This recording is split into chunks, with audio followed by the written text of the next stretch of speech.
Under the hedgerows of Normandy, they later found a Sherman tank almost completely intact. The barrel was still faintly warm, the ammunition racks empty, and the valley littered with the wreckage of a German armored company. No one could immediately explain what had happened.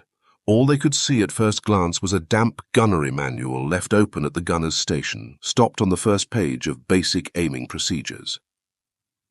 By rights, the young man in that seat should still have been learning how to get the gun roughly on target. Yet in just 40 minutes, he had shattered a trained and seasoned armored force. On the ground, apart from smoke, dust, and the scorched stench of steel, nothing remained to explain any of it. Only one fact was repeated over and over afterwards. This gunner never believed in the rules of war, and that day's result seemed to have poured straight out of the cracks in those rules.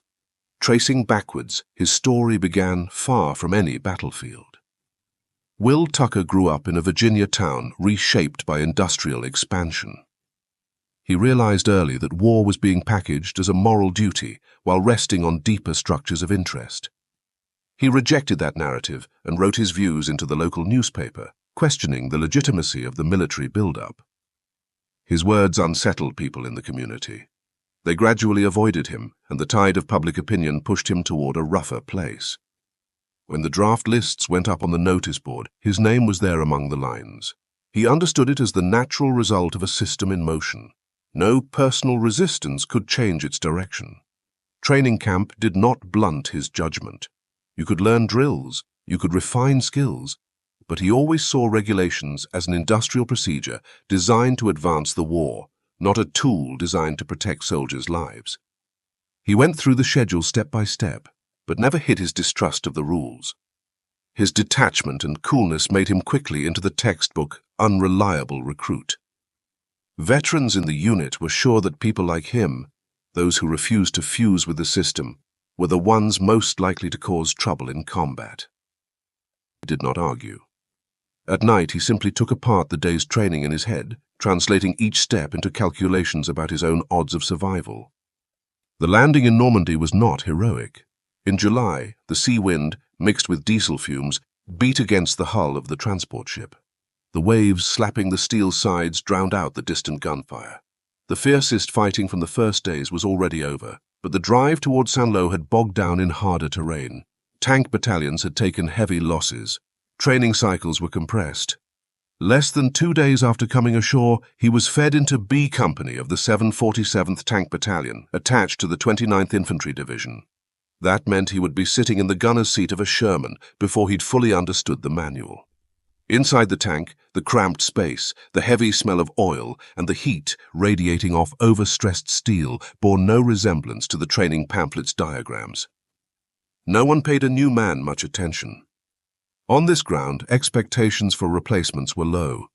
In the hedgerow country around Normandy, many never survived their first engagement. On the gunner's stool, Will saw the manual folded open, pages bent from use. The fine-lined diagrams felt like a silent reminder. He had been forced into a war he had never accepted. Once they moved towards Saint-Lô, the weight of the terrain made itself felt immediately. Dense hedgerows stood like stone walls, slicing the battlefield into countless narrow, enclosed compartments. Tank formations could not hold shape. Coordination between infantry and armor fractured again and again. Many orders, once filtered through radio interference and terrain masking, emerged as vague, half-heard fragments. Mud roads, shattered farmhouses, and air choked with smoke all turned the advance into a structural drag. Will quickly realized that no matter what regulations said about order, here the ground dictated everything, not the chain of command. He folded these details into his private survival math. Others relied on discipline to keep moving. He relied on alertness to keep his distance. To him, the real danger was not the enemy itself, but those who clung to rules in the middle of this kind of chaos. He knew he did not belong to the unit in front of him and would never find safety in ideas like solidarity. The only thing he could truly rely on was his own judgment, even if that meant diverging from the group at critical moments. As the force closed on the outskirts of Saint-Lô, pressure mounted. Supply lines stretched. Coordination was further torn by the terrain. Many replacements were so tense that their bodies moved stiffly. Will, by contrast, grew calmer. He kept the manual on his knees, open to a loading sequence diagram he still didn't fully understand, as if to confirm that something absurd was drawing closer. He knew on this kind of field, if you let procedures drag you along, you were handing your life to a structure that could not answer for any individual. The hedgerow shadows thickened. Visibility fell sharply. Dirt tracks appeared and vanished between branches. The vibration of the tracks merged into a constant, drowning the farther, deeper explosions. The tank battalion prepared to push into tighter ground, each vehicle seemingly being shoved into an unpredictable corridor. Will rested his hand beside the firing mechanism and understood he was approaching a node he could no longer sidestep. Under this pressure, he felt, for the first time, that the battle hadn't yet begun. But something had already shoved him into a position where only survival had meaning. By mid-July, the push on Saint-Lô had frozen into something like stasis. Roads were sliced into segments by hedgerows. Tank platoons often had to rely on engineers to blast openings, and the advance crept slower than any estimate on any map. The terrain was a web of locks, trapping armor in narrow corridors. Will's tank was slotted into a support column tasked with covering infantry as they passed through gaps in the hedgerows. The instructions were clear. The environment made them nearly impossible. The air was heavy and damp. Dirt, smoke, and the raw smell of freshly cut branches blended together. On either side of the hedgerows, the view narrowed to almost fully closed frames. The tank could only crawl forward along shallow ruts pressed into the soil. Through his sight, Will saw branches swaying over the road on both sides, but could not read the wind or tell whether hidden eyes were watching. The constant shaking tightened his shoulders and arms, but that tension brought no fear. It sharpened his deliberateness. He knew that in such unreliable terrain, keeping formation as per the manuals was the most dangerous behavior of all. The commander repeatedly passed instructions over the intercom, ordering the crew to maintain spacing with the lead tank and avoid being caught alone in the open. Yet every turn forced awkward corrections, stretching and compressing the gaps between vehicles. The radio net carried broken chatter from infantry units, urgent queries from the command tanks. All information was chopped into fragments by the landscape. The entire column was groping in the dark, not following any coherent route. Watching this, Will was increasingly sure his own decisions would matter more than any procedure. At a relatively open crossroads, everything shifted. Black plumes in the distance made it hard to tell whether German anti-tank guns were ahead. But on the net, orders came down for all vehicles to keep pushing forward and link up with infantry on the left. The commander prepared to comply, keeping the tank on its assigned course. Through the sight, Will saw freshly disturbed soil at the base of the hedgerow on the right, as though men or vehicles had recently passed. He had no proof, but his instinct said that was the safer line, or at least one not everyone was using. As the tank rolled into the junction, mortar shells detonated from the hedgerows at close range. The impacts froze the entire column. The lead tank braked. Those behind did the same. The formation compressed into a fragile knot. The commander tried to keep order, but his instructions emerged late, cut by the blast shocks. Through his sight, Will saw the lead tank's tail lights wobble under the concussion. He understood the entire line had just become an easy target. He did not wait for further orders. He shifted his sight. The turret slewed slightly toward the road on the right. At that moment the track slid on wet mud. The hull drifted off the intended bearing, flinging mud into the hedgerow. The commander's reaction was swallowed by the jolt. The intercom carried only mangled phrases. In a few seconds of imbalance, the tank drifted out of formation, opening a visible gap behind it. The rest of the column tried to realign, but his tank, caught between slide and steering delay, slipped down the side lane into deeper shadow under the hedgerow. The commander tried to have the driver reverse back into line, but the lane was too narrow, the tracks clotted with mud, and the junction behind was already jammed with vehicles.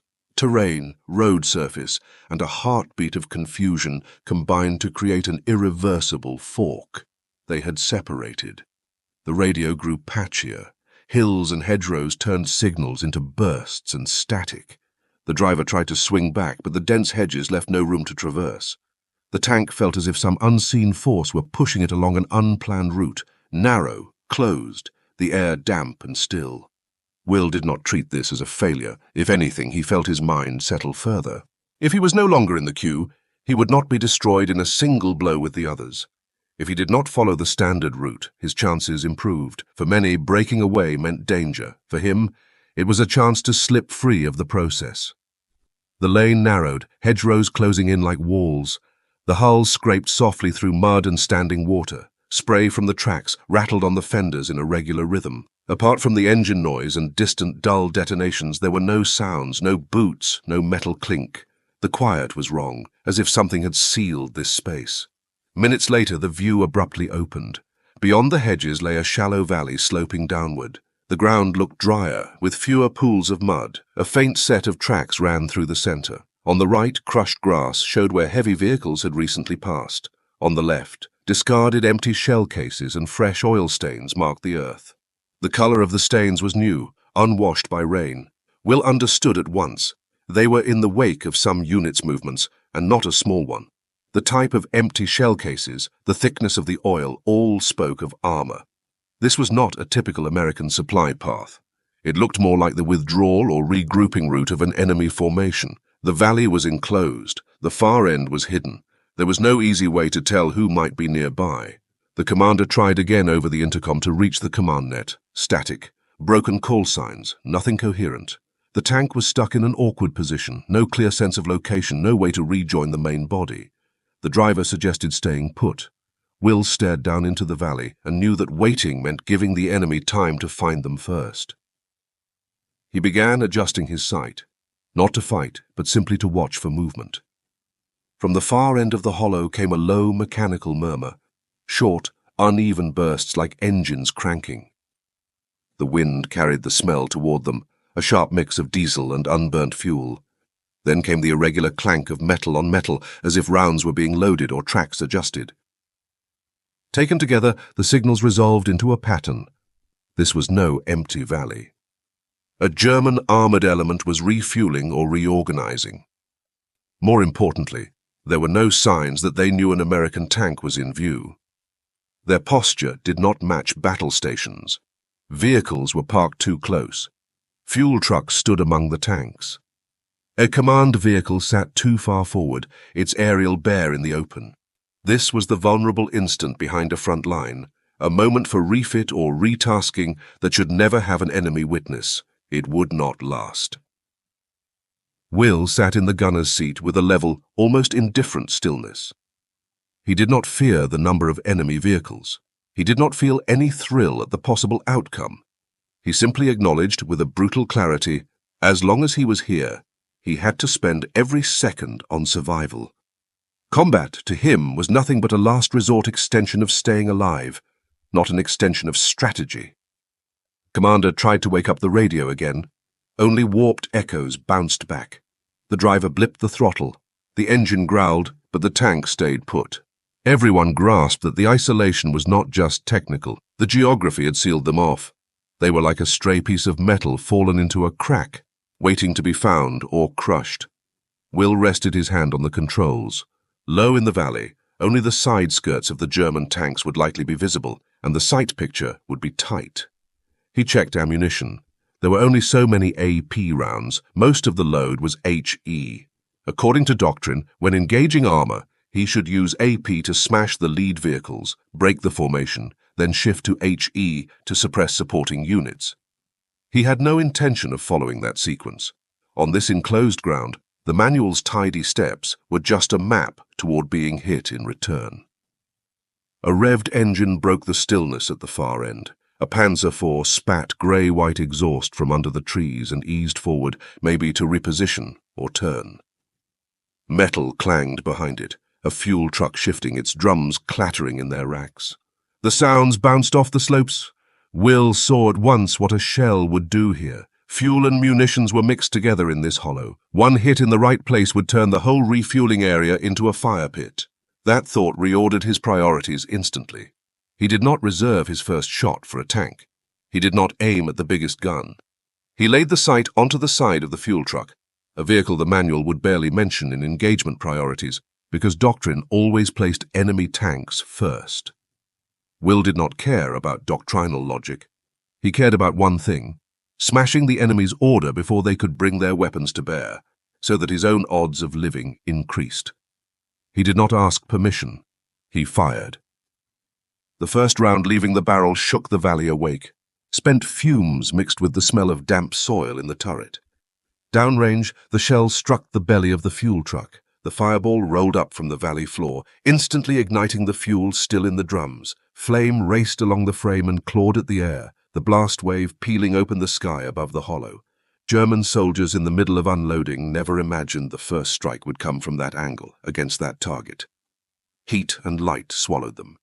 The explosion tore the armored company's center apart.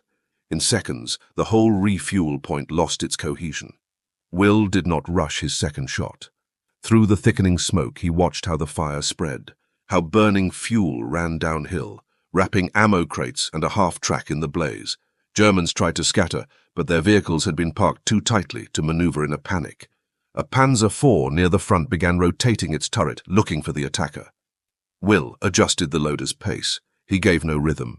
Regular firing intervals would only help the enemy fix his position. Instead, he imposed deliberate irregularity. A short pause, a sudden shot, a long silence. He broke the pattern of sound to make his own force seem larger and more spread out than it was. The second round hit an ammo truck at the foot of the slope. A stack of crates erupted. The internal blast flung fragments outward like an iron wave, breaking up German teams who were trying to set up a response. Flashes punched holes of white into the heavy air. To the battered men in the valley, it felt like an entire American tank platoon was hammering them. At the exits from the hollow, the chaos reached full pitch. Some drivers tried to turn quickly, but the track skated on the wet ground. Hull angles went bad. One tank backed too fast and rammed a half-track behind it. Another tried to pivot in place and jammed itself against an embankment, shrieking metal into the valley air. To Will, none of it was dramatic. These were simply steps in reducing the number of threats. Every enemy mistake he didn't have to induce with fire still served his survival. His third HE shell left the barrel, threading between smoke columns, and hit a half-track staging to move forward. The resulting blast blocked one more path. By now, Germans were shouting commands in the din. A few Panzer IVs tried to move into firing positions, but the terrain let them neither spread nor present clean arcs. They masked each other's lines of fire. Will felt an odd calm in the turret. His breathing never spiked. He looked for the next category of threat, not the thickest armor, but the vehicle most likely to restore the enemy's ability to think. He picked out a command half-track with a higher vantage point and its radio mast clear. One HE shell into the front. Equipment tore loose and collapsed backward. The aerial twisted in the heat.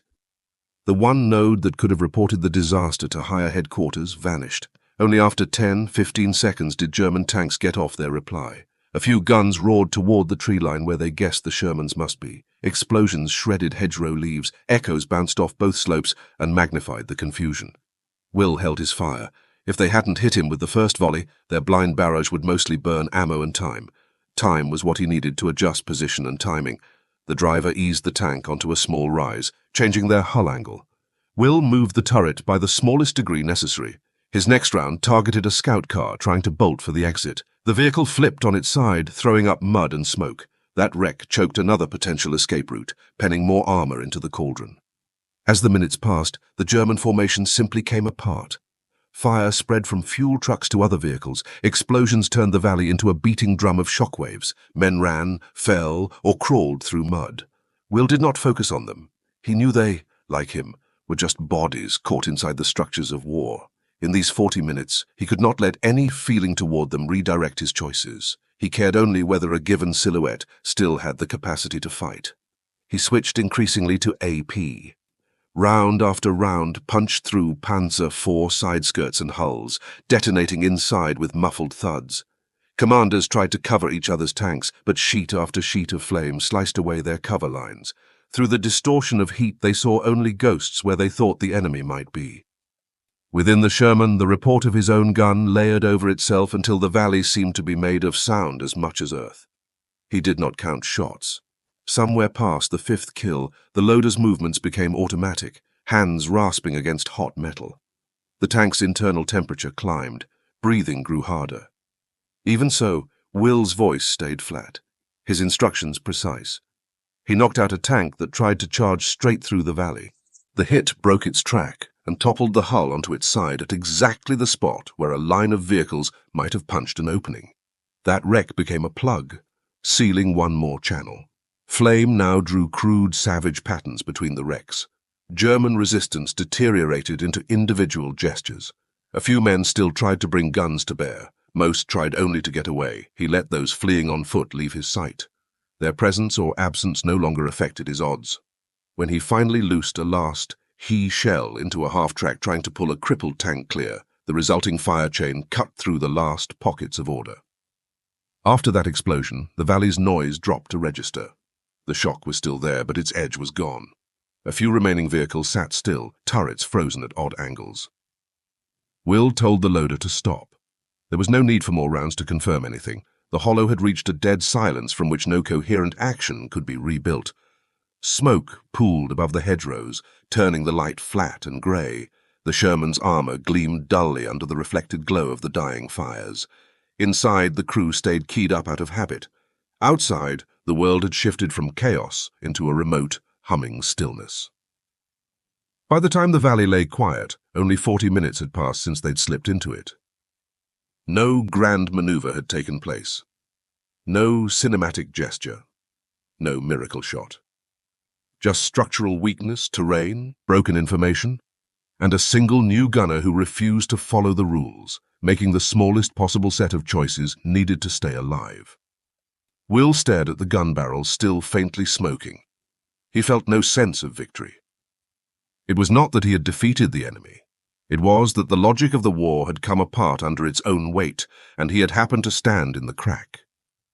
When the valley sank into true quiet, the smell of burned fuel still hung sharp in the air. Fire glimmered here and there in the wrecks, lighting blackened steel and slick mud. Will straightened up from the sight and checked the breach with the same mechanical motions he had used during the fight. He did not count the wrecks or classify them. He confirmed only one thing. Nothing else in that hollow was moving toward him. The commander now tried the radio again. After a few minutes of distorted noise, a reply finally came through. The command element demanded their position, but could not make sense at first of the terrain description from a tank that had somehow drifted out of formation. The driver tried to move uphill. The Sherman's tracks were sunk half-deep in muck. It crawled. Twisted hulks blocked part of the exit. Steel grating on steel sounded like a giant wrench being dragged across stone as they pushed aside loose plating. From the slope above, the scene looked different. Fire had run in irregular lines following the fuel spills. Burned through tires and snapped treads lay scattered. Tanks lay on their sides at angles that made them seem thrown. There was no formation, no orientation, no logic left to decipher. Just machines forced to stop, exposing the bare structure beneath the war. American infantry arrived first. Squads moved along the hedges, rifles up, until they were sure no guns were still active. Only then did they approach the lone Sherman. They saw its turret still facing down the valley, the armor whitened by heat, a faint thread of smoke trailing from the barrel. The hull bore no heavy impact scars. There were no clear signs it had traded blows. The sight, to them, was a paradox. The scale of destruction didn't match the risk the tank itself seemed to have taken. Other Shermans from the battalion rolled in. Officers walked through twisted metal and blast craters, tracing burn marks and fragmentation patterns, trying to reconstruct what had happened from impact points and trajectories.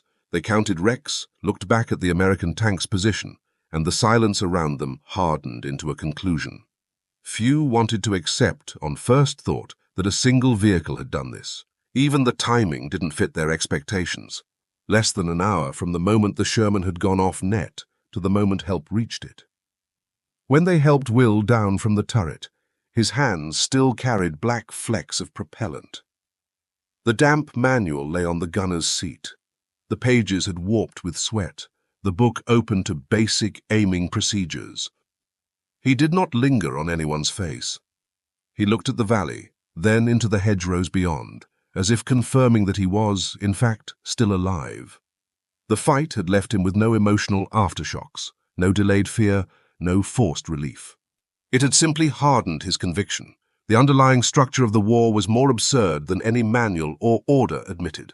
Officers began to compile the report. Infantrymen gave what they had seen. Tankers tried to reconstruct a timeline. Clerks took down notes on positions, angles, wreck types. Every analysis pointed to the same shape. The German armored company had been caught in a blind moment at a resupply point and hit hard. The enemy had misread the American fire as the work of multiple tanks. The terrain had twisted information and magnified confusion, but none of those threads taken separately fully explained why the company had collapsed so completely, so quickly. The silence on the ground slowly filled with something else, a kind of reluctant awe. They began to see Will as the cool-headed new gunner who had kept his composure under extreme conditions, perhaps even as some accidental prodigy.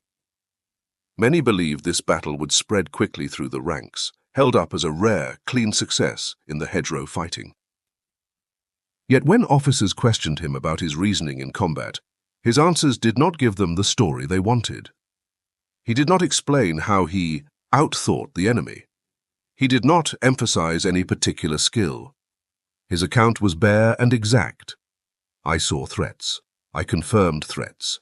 I eliminated threats. He credited nothing to training, claimed nothing as an achievement. He spoke as if he had been observing the battle from outside it.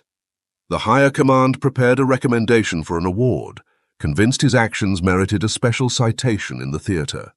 They wanted to use the incident as a morale piece, to cast the new man as a symbol of single-tank heroics. Will's stance complicated that plan. He refused any role in symbolic packaging.